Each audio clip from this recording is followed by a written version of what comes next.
Hello guys! Welcome to my vlog! Ayan, ngayong araw na to, October 3, mayroon bagyo na si Paulo. Ayan.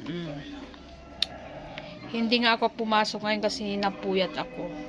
May something dito sa amin kaya magdamag na hindi nakatulog. Ayan.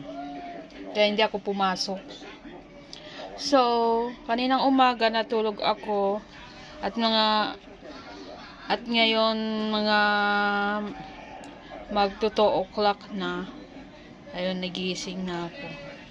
Late na nga kaming nanghalian. Ayan. Apple.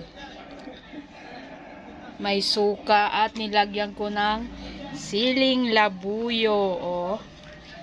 Masarap nito. Kung mahilig ka sa maasim-asim tapos mayroon anghang.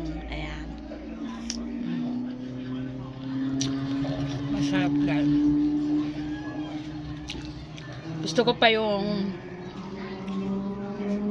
bayabas sana. Bayabas tapos mga sampalok.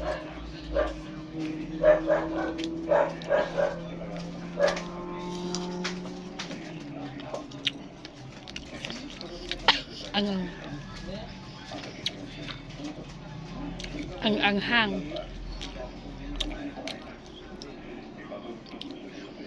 Alam nyo ba yung sili na pinakamaanghang?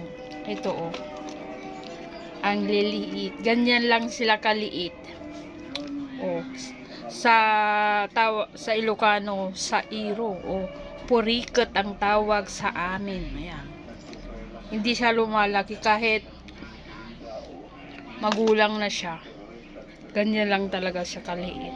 Pero napakaanghang yan. Masarap.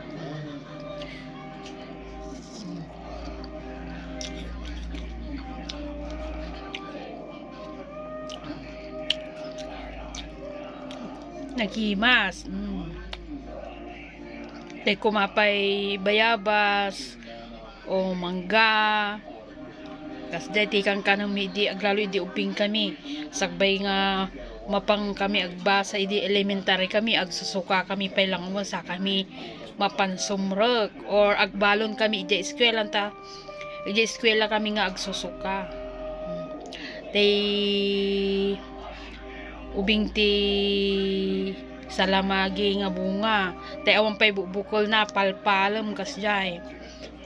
Samo idipti deta adati suka bagoong adati sili na nagimasen ngam apo digiti ubing tata madida amon handa nga amon so nga sa bali ti hilig da nga minon cellphone muteng napay Gen Z